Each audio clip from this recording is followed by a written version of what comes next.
Today, we're joined by Ford Sumner Lawyers to tackle a topic that often leaves employers uncertain: medical incapacity. From understanding your responsibilities to navigating complex situations, this conversation will give you clarity and confidence when these challenges arise in your business.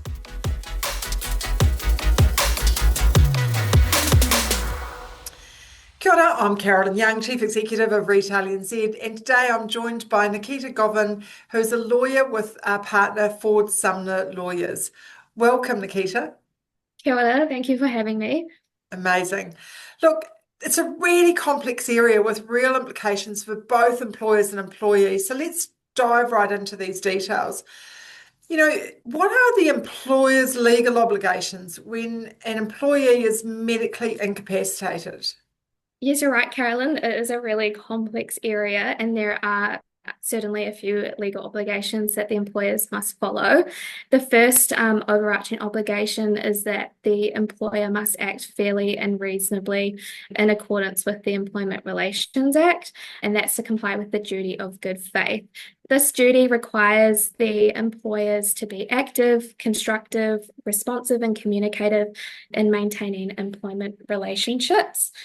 Another obligation that the employer should follow is ensuring that the employment agreement has the correct procedure and policies in place.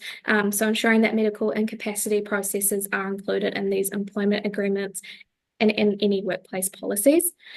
Where an employee is sick, the employer has the right to request a medical certificate after 3 consecutive sick days.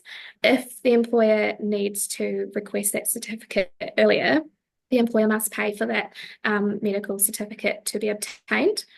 The employee does have their sick leave entitlements under the Holidays Act. So employees are able to receive 10 days per year, whether they're a part-time employee or a full-time employee. And sometimes the employee may have exhausted some of their sick leave. And so it's the employer's obligation to discuss with the employee whether they need to take any unpaid leave or other arrangements to be worked through as well.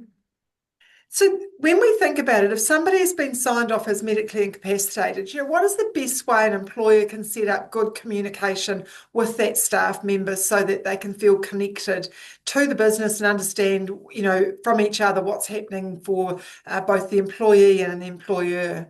And the employer, in the first instance, should try and reach out to that employee. And if they don't receive any communications, we would definitely recommend that you seek advice from a lawyer or an expert in this area. The reason being is that it is a really tricky area to get right, and there are really strict processes that an employer needs to follow. Communication or consultation with the employee will mean that you're ensuring that you're obliging with your duty of good faith and ensuring that you're acting fairly and reasonably. Yeah, so I mean, that would be really helpful, right? And we know these are really tricky circumstances. So certainly making sure that you get in touch with someone that's got expert advice is a great way to go. What happens if an employee is on ACC though? Yeah, so if an employee is on ACC, it's good for an employer to view ACC as a partner to this process. It doesn't mean that just because an employee is receiving ACC that you could terminate them. A fair process is still required. ACC steps in to provide income support or rehabilitation support, and they make weekly payments to the employee 80% of their average weekly earnings from day 8 of the injury. So from days 1 to 7, if it is a work-related injury, the employer is required to pay 80% of the average weekly earnings for their employee. However, if it was a non-work injury, like they injured themselves at football on the weekend, the employee should consider looking at their sick leave or taking unpaid leave during that first days 1 to 7 before the ACC kicks in from day 8. Fantastic. So, under what sort of circumstances can an employer terminate employment due to medical incapacity, and what sort of process would they need to follow to do that? Again, the process is a really strict process to follow. As a first step, it would be the employer's obligation to review the contractual obligations under the employment agreement or any workplace policies to ensure that or just to check whether there's any processes that they need to follow. in advance. The next step would be to obtain that medical evidence from the employee and to consult with them. So once that medical report has been received, the employer must engage in good faith and consultation with the employee to discuss the report findings and understand the employee's perspective on their health and how it affects their ability to return to work. Sometimes the employee is not that willing to give their personal health information to their employer. Reasonable requests from the employer should be made here. However, if they do stand down, then any decision that you've got to make in terms of their termination is made on the information available after reasonable requests have been made. It is important to note that after you have discussed with the employee about their return to work, and if you find that it could be a while before they could return to work, discussing any alternatives for the employee during this time should be a first option before termination.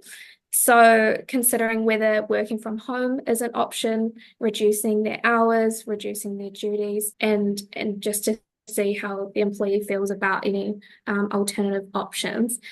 If after a discussion with the employee, there's no realistic chance for them to return to work within a reasonable time frame, termination could be considered as an option. What is reasonable will depend on the circumstances, and it is a case-by-case basis, and it will depend on the size of the business, the impacts of them not being in their role, the length of the absence, etc. So it's not a one-size-fits-all situation. And especially in retail, right? Because we have lots of different sized businesses. If someone owns one store and the person's working on the floor in the store and they don't have other skills that could be used potentially in other areas or the capacity for other work, then there may be no other options that's available. But if they're in a bigger national based store, there might be some other alternatives that could ease them back into work to get them back to their original job over time. So as you say, it'll depend on the circumstances and really looking at each individual circumstance on its own and on its own merit. Exactly. Yeah, it is a really tricky area, like I've said. And so if you don't follow the correct processes, or what worked for one employee may not work for another employee, failing to follow a fair process like that can lead to personal grievance claims. They could be reinstated back into their role, or they might be able to seek compensation if those processes haven't been followed properly. Yeah. Amazing. Look, thank you so much for joining us today, Nikita. It's been such a pleasure to speak to you and hear how retailers can best deal with medical incapacity issues if they arise. It's a really tricky space. So just getting that initial thinking around what they need to do will get people started. And then when they need to seek extra advice, they'll know where to come. Certainly. Thank you for having me. It's been a pleasure. No problem. Look, I hope everyone enjoyed this episode. Don't forget to visit www.fsl.nz for more information on how to get in contact with Ford Sumner. To find out more, Retail New Zealand members get 10% discount off all legal services with Ford Sumner Lawyers. Please contact our advice line for more information on 0800 472 472. Now, this was part of our Empowering Retail series, your go-to resource for short, actionable insights designed to take your business to the next level. Watch out for other episodes and don't forget to subscribe. But until next time, ka kite anō. Bye for now.